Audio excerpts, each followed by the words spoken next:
Hi, I'm Stacy Andersen, also known as the Supergene. Having lived in 9 cities across 3 continents and counting, Supergene Unleashed features people from around the world sharing their unfiltered versions of female empowerment. With a 20-year global career in digital marketing, operating as a leader and mentor, and now as a wife and mother of 3, I encourage you to unleash your own Supergene and become the most empowered version of yourself. Here's your advocate, ally, and confidant. I am ready to inspire you. Let's show the world what it's all about. Welcome back to another episode of Supergene Unleashed. Today, I'm pleased to welcome Margot Visser to the show. Margot and I met when she was living in Dubai out at a ladies' night, which was quite funny. And ironically, our paths probably should have crossed a lot sooner and in a more formal setting because we actually come from the same industry. Now living in the Netherlands, Margot is a fellow female entrepreneur and owner of Stories by M. I absolutely love her tagline on LinkedIn, which says, helping ambitious female founders build unapologetic personal brands that fit like their favorite jeans and attract dream clients on repeat. Wow, what a killer intro. I'm honestly sat here pregnant trying to remember what even wearing my favorite pair of jeans feels like, because I really do love that correlation, because once you find your perfect fit, I think it gives you a cool, confident vibe, that understated attraction, which I'm sure is ultimately what helps her bring her clients in and also attract the right clients. So today I want to share Margot's story because she has had quite a transformation journey, and I feel inspired by her journey with the way she found herself and unlocked her true potential in her 40s. So Margot, welcome to the show. And if you can please tell us a little bit about yourself and where did you start? Thank you, Stacy. That was quite an introduction and you're making me blush. But you love my tagline. I've spent quite a bit of time trying to figure that one out. Well, hi, my name is Margot. I am 45 years old and I currently live in the Netherlands after having lived quite some places in the world. I am an entrepreneur and I work with women only, and I help them build personal brands that they really feel confident in, because I truly believe when you feel and embody who you are and what you stand for, you present yourself in a different energy, and that's really where the magic happens. Before I got to where I am today, I was on a path of doing everything right. But what do you mean by doing everything right? I followed the path my parents had set out for me. I come from a small town in the south of the Netherlands. Okay. And my parents wanted nothing more for me than to get a university degree, find a good job, find a husband, buy a house, get a mortgage. And that was pretty much their, let's say, idea of success. And so, sorry, did they tell you that, or was this implied as you grew up? Both. I mean, okay.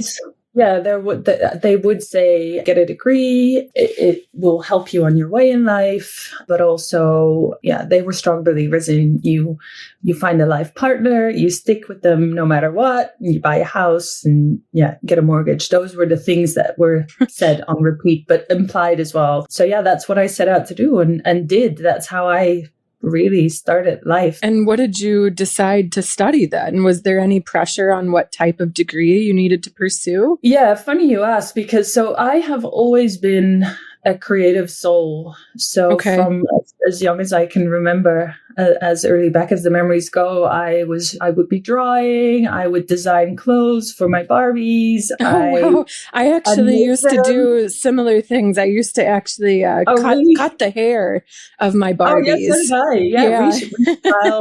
And so when I had to choose a university to go to, I initially went and checked out one of the art schools in the Netherlands. And I remember going there and checking it out and, in order to decide whether that was the right direction for me or not. And my mom came with me. So they were open to me exploring it. But while we were there, I remember feeling so like the odd one out. Like, there were really artistic, creative people, and coming from a small town, I felt weird. I was young. I was 17. Okay. I had no idea what I wanted to do. And so my mom basically said, maybe you should choose something, a bit broader, maybe something that'll give you a better guarantee in, next steps in your career. And so I ended up actually deciding to not follow through on the art path and decided to do a degree in business administration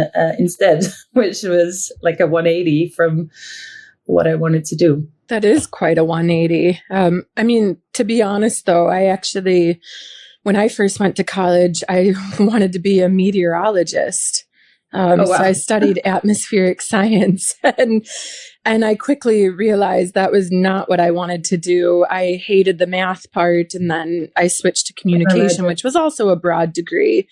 So basically, fast forward us, you got your degree. You're on this path that your parents are putting you on. What happens next? Where did you go from there? So I met a guy when I was quite young, 19, and we were together for 13 years. We ended up getting married, and he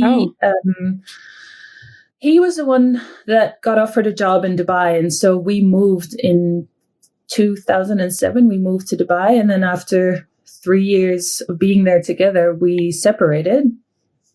And that's really when I always say that's when the second part of my life started, because all of a sudden I was 31. I thought I had life all figured out, and there I was on my own. In a foreign country, no less. Yeah. And so my parents were like convinced I was going to come home and I was going to stay with them while I figured out my next steps. But I felt very strongly that I had a chance at reinventing myself. And so I decided to stay. I had a great job. I built a really nice network of people around me.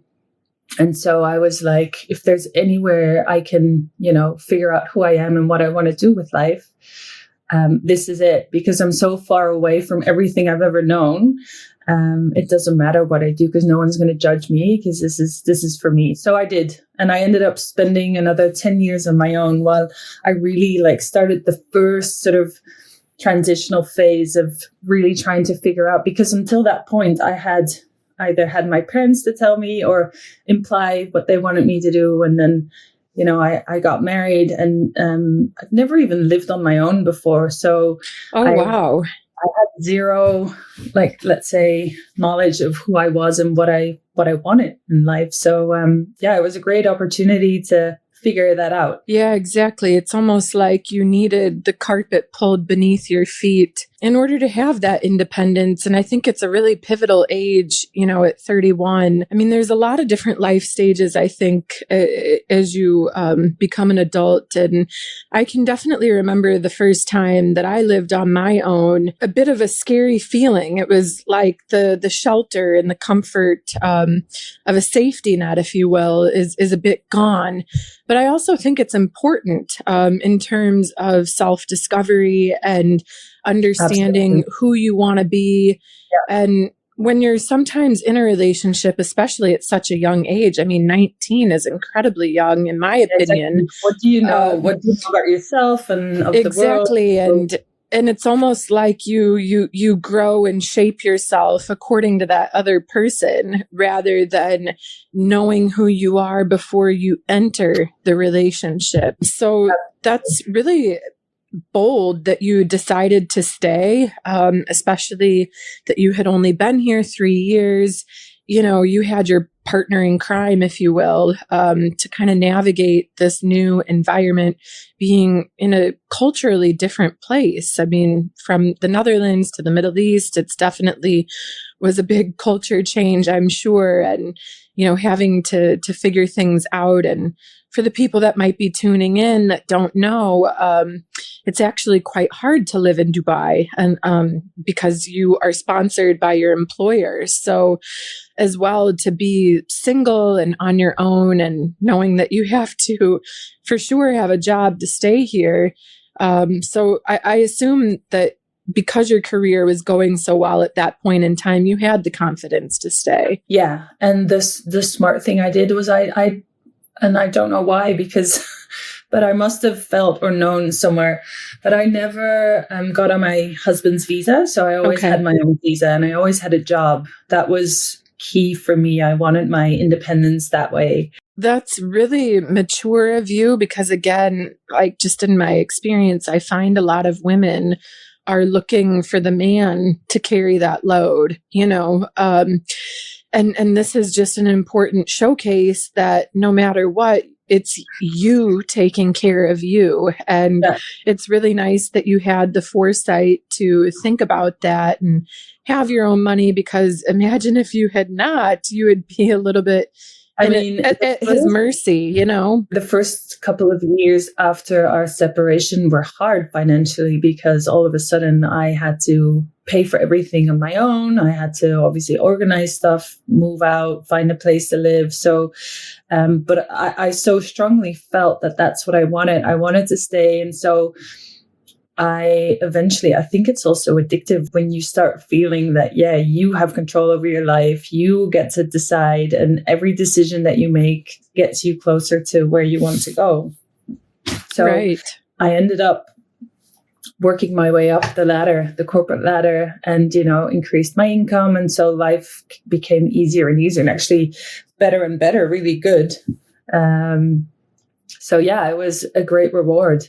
And I think that that's what initiated the whole.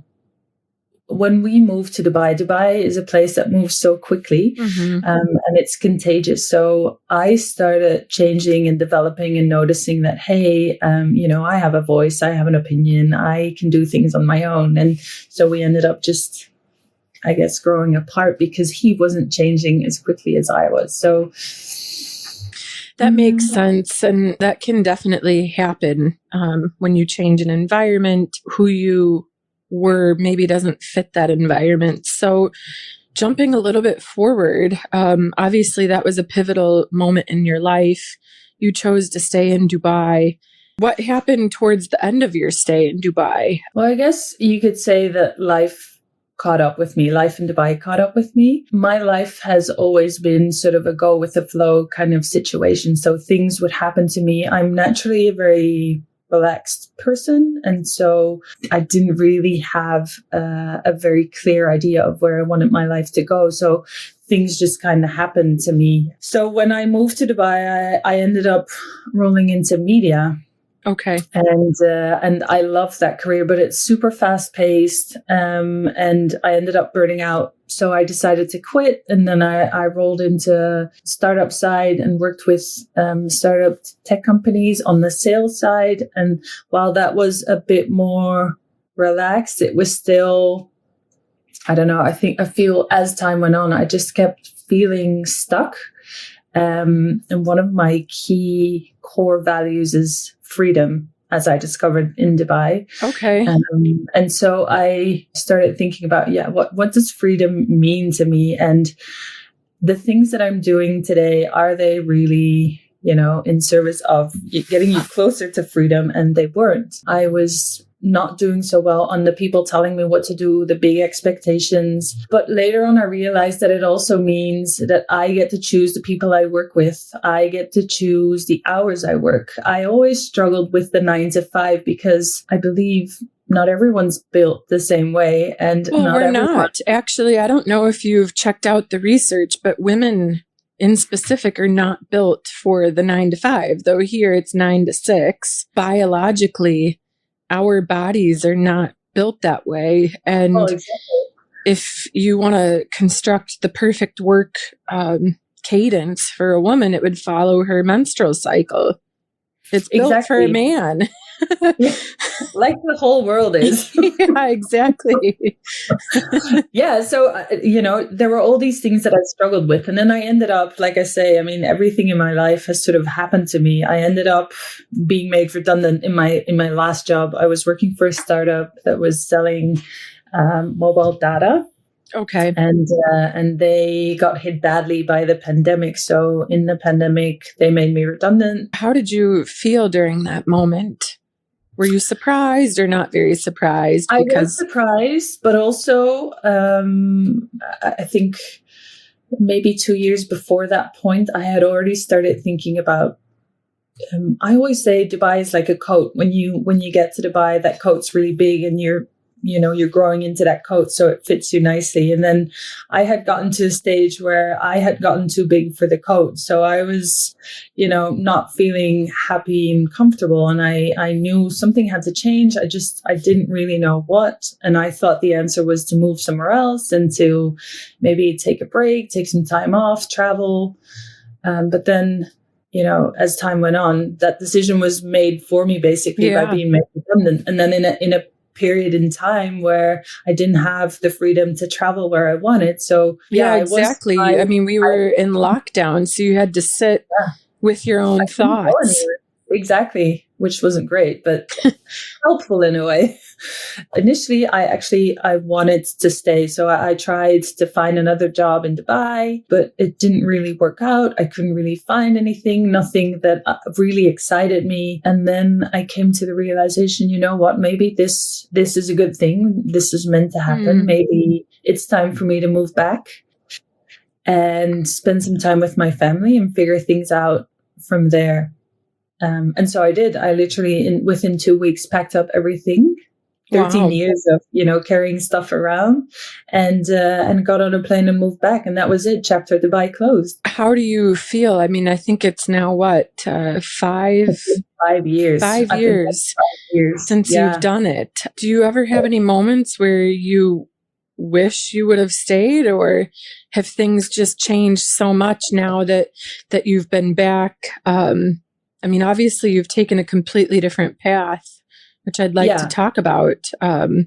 So how did that unfold once you returned to the Netherlands? And was it defeating for you to move back, or did you feel genuinely in your heart of hearts that this was the right move and you now have more clarity about how to move forward? I moved back thinking I was going to only be there for maybe 6 months to a year. A bit naive maybe, but the pandemic took a bit longer, and it took a bit longer for the world to open up. But I've never in my life looked back thinking I wish I'd done something different. So I think that is my strong point. I always think, things are meant to happen and set you on a different course, or on a path to discover something new. And so I did. When I got back to the Netherlands, I had all this free time because I didn't have a job. I lived with my parents for a year, and so I decided to occupy myself with the free time that I had. I started photography school and did a 2-year course. I guess that was sort of a second chance at going down the creative path. And I loved every second of it. It was really nice for a change, to not work in a high-paced environment, high pressure.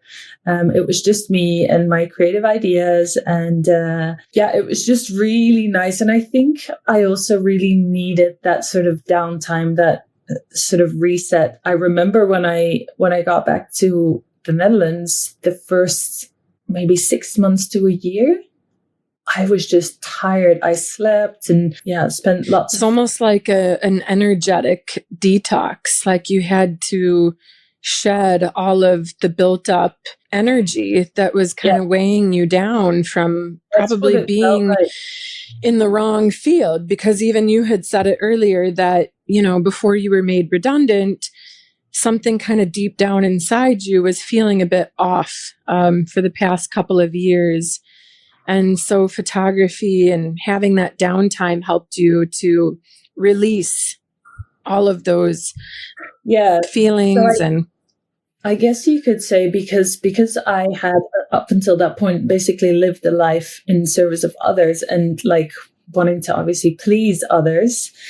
I had always made choices that weren't innately mine. And so, working, and even it just felt like I always needed to prove something. And I guess that's where maybe the resistance came from in everything that I did. So it was really nice to experience that. I don't know what the right word is, but like I was in flow, I can say, doing the creative things and, not feeling that pressure just because this all came naturally to me. This is who I am in the core. Yeah, I mean, especially if you said that at a young age you kind of had this creative calling, and so now as an adult you were finally getting to fulfill that initial dream. But you did end up returning to the corporate world, I know. So I did. why? Yeah. I mean, how did that happen that you ended up returning back? And us people always choose the path of least resistance. And it's funny I say that because I felt so much resistance doing the job. Yeah. But with the job also came status. And I guess sort of I identified myself with, being able to say I'm an account lead because it said something about who I am. Or anyways, that's how it felt. So the paycheck was nice. So weigh all that up against, an uncertain path of creativity, doing your own thing, having no idea where to start or how to build a business from scratch. When a media job crossed my path, I thought this is perfect for me. Yeah. Let's go back to what I know. So then that familiar identity, because you spent so much of your time as a female leader within the media industry, it's almost like you just like a little bit let that fear or comfort drag you back in, which I'm not saying is a bad thing. To be honest, I've been in this position many times where I've had something in me where I've wanted to feel called or compelled to do something else, but yet it is that hook because it's a comfort, the stability of the paycheck that I guess kind of keeps you hooked, right? And being Absolutely. able to show a bit of success in a way and show that you have made it. So for sure, it's an easier path. And it's a path that you had already had some achievements. So I could understand that pursuing the photography path and not knowing where to begin or how to build that business could for sure be scary. But now you are building a business. You're a year in. So what happened in this time period from returning to work and now where you are today? Yeah. I guess some people need to learn their lessons several times in life, and this was one of my lessons. So what happened was the exact same thing that made me quit media in Dubai in the first place. So I ended up burning out again. I remember feeling so overwhelmed, and there were days where I would just leave the office crying because I was exhausted, overworked, and just not happy. So even though Europe is supposed to be lighter on the work hours, you weren't experiencing, you weren't a part of those statistics we see in the news. No, and I think that part of that is who I am and my desire to please and to having a hard time saying no. So wanting to say yes to everything. So that means taking on more than you can carry. And part of it is really also just the way the industry is. It is fast paced. It is high pressure. It is everything needs to be done yesterday. And so, I just decided after 2 years, I woke up one morning and I thought to myself, how did I end up in that exact same position again? Oh, wow. This is not what I want. Where the hell's my freedom? The freedom that's supposedly so important to me. I'm doing everything I can to, not have that in my life. And so I decided to face my fears because that's what really, it was on the one hand, what got me back into a paid job. Right. So I decided, you know what, there really is, I just felt there is no other option for me than to pursue this path of doing my own thing, to pursue that freedom. And did you know at that point in time what it was that you wanted to pursue? No, I think I was probably one of the least prepared business owners setting up my business. I had no idea. I knew I had my photography degree, I had a camera, and I thought, you know what, that's what I'm going to do, and I'll figure it out as I go. So that's how I started out. And really quickly, I actually just want to dial back to the 2 years where you returned to media. You said something that really stood out to me, that you have it in you to please. This is something that I often hear from women. In fact, a lot of people say that this is a marquee difference between men and women. Do you remember if your male counterparts were the same way? Were they doing the same kind of efforts and going to the ends of the earth like you? Yeah, well, I've only ever had male bosses, and I can tell you that they were a lot better at just going, you know what, that's not part of my job, or you know what, it's 6 p.m., I'm going home. So they I'm not ready. definitely were drawing the boundaries. Yeah.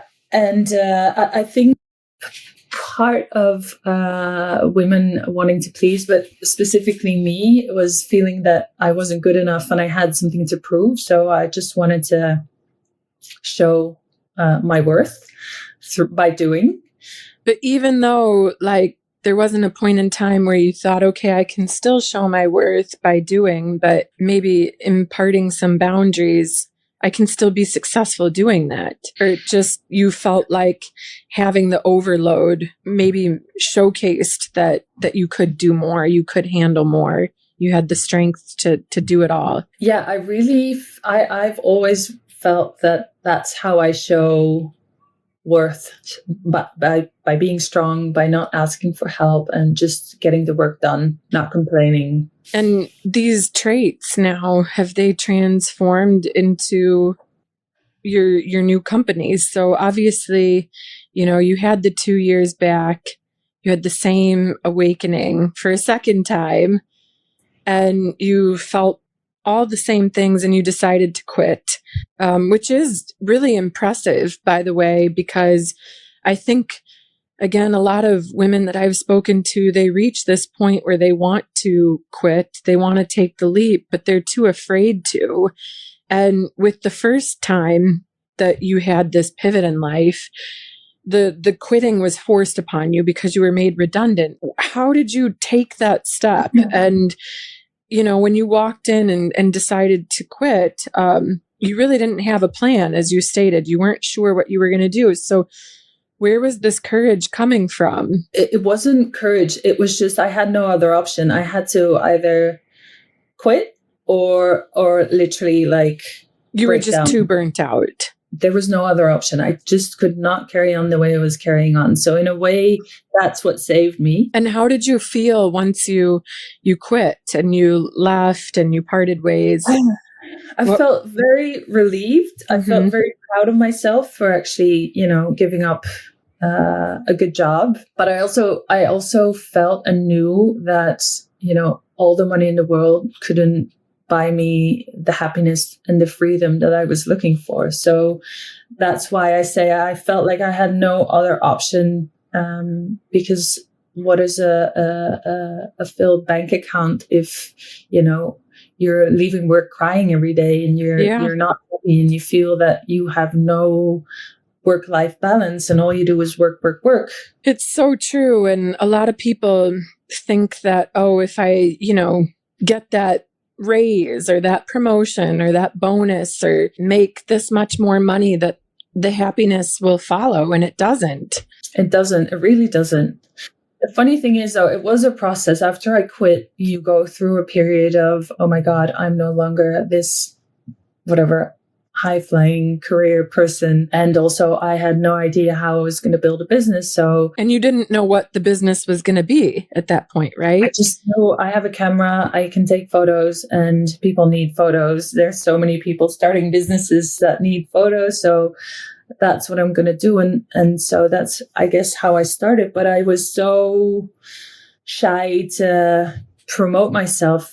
I felt such a resistance on, showing up online and proudly speaking about what I was doing. And it's such a competitive market out there. So you're, if you're not visible, people don't know you exist. And if people don't know you exist, there's no business, basically. So I spent, I would say, a good year dealing with that. And it's interesting because everything that I had struggled with in my career, so the not being able to set boundaries, wanting to please, not feeling good enough, imposter syndrome, they all came and hit me all at once. So I had to really, look myself in the mirror and deal with these things, because all of a sudden there wasn't a job or a boss or a whatever to hide behind anymore. I couldn't blame it on anyone but me. So I had to really deal with these issues before I was able to move on. And I guess that is what,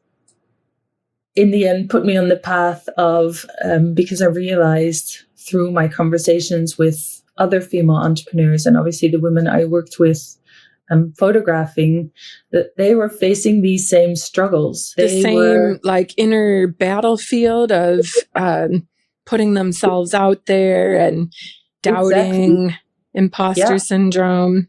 Exactly. And these were women that had established businesses? Yeah. So these are all women that started businesses from a passion. So pretty similar paths to mine. Most of them had careers and quit their careers because they also felt that they wanted to make a bigger impact on the world. They wanted to have more work-life balance. They wanted to do something meaningful.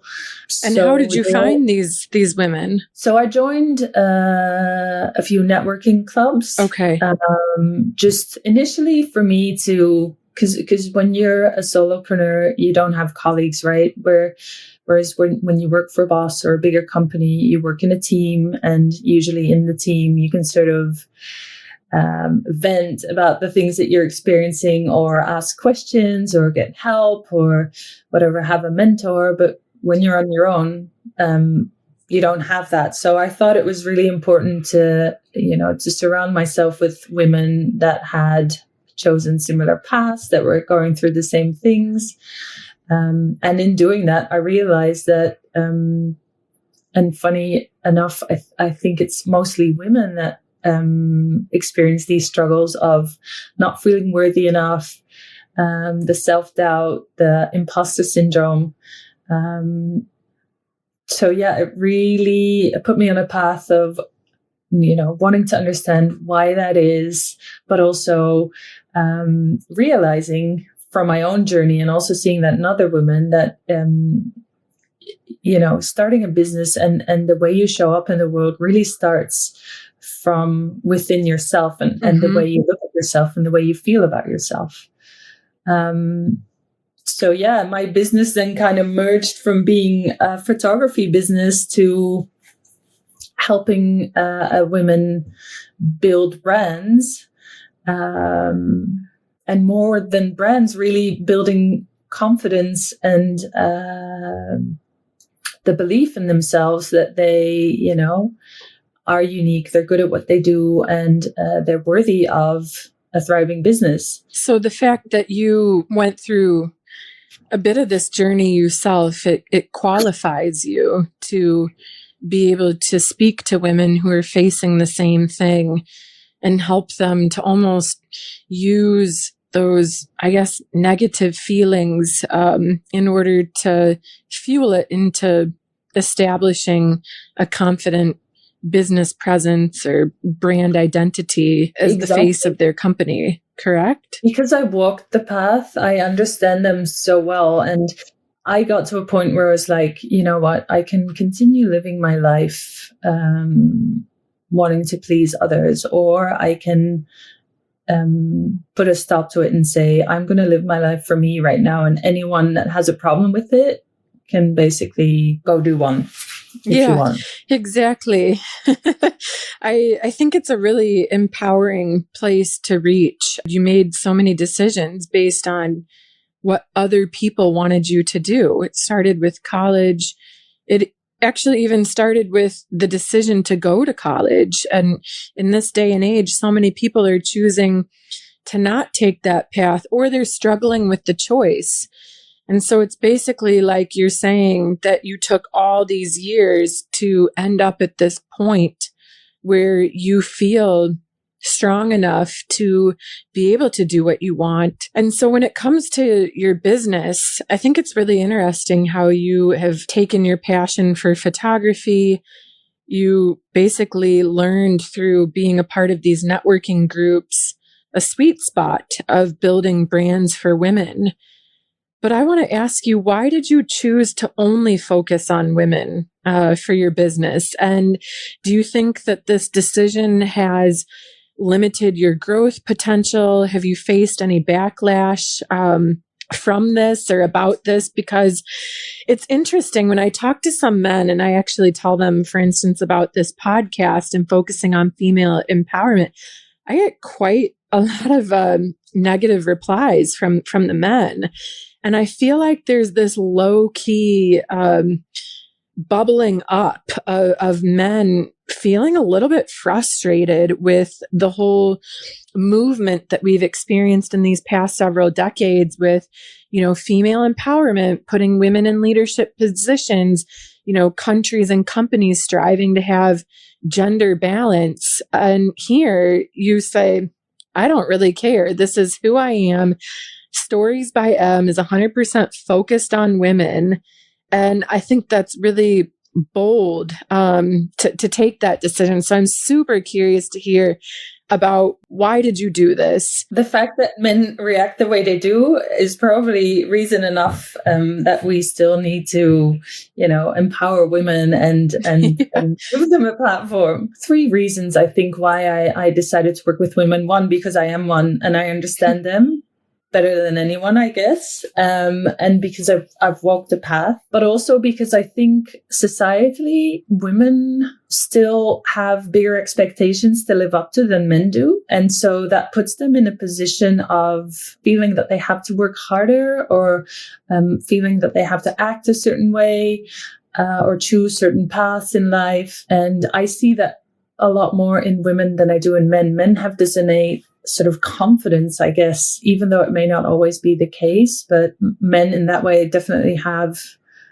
it easier in life than women do. And that's why I feel so strongly about helping these women not just build a brand. The brand is obviously the foundation of which their business is built in the end, but more than building a brand, I want to really let them feel their worth and give them the confidence to really go out into the world and get their voice heard. Because I think women they struggle with making themselves heard. So yeah, I feel really strongly about that, because when women stand up and make themselves heard or have strong opinions, they're called either difficult or tough bossy, bitchy. And it's crazy. Why should we always have to dim our lights to make others feel comfortable or better? And in this case, men. I think it's crazy. This day and age, it is completely true. And it is a sad truth that in this day and age, we are, differentiated against our male peers. And literally we could say the same thing, but it is so true. The research consistently and continuously says when a woman is decisive or authoritative, or coming with a plan and very clear and articulate about what to do and where to go, the perception is negative. But then when a man shows up in the exact same way, he's applauded for having confidence and being decisive. I still don't quite understand it. So because you are focused on women, have you had any feedback from some of the women that you've worked with on how your program has helped them? The feedback has been mostly positive. I think people can really relate to the story. They think it's really inspiring, to hear my path and then how that path has put me on a path to help women like me.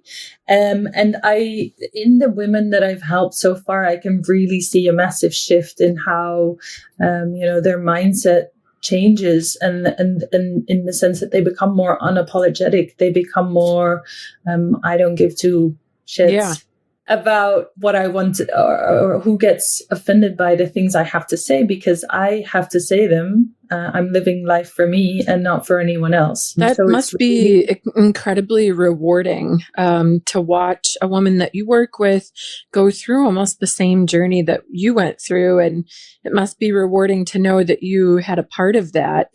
So I want to ask you, right now I've met many other women who are also creating businesses that are 100% female focused.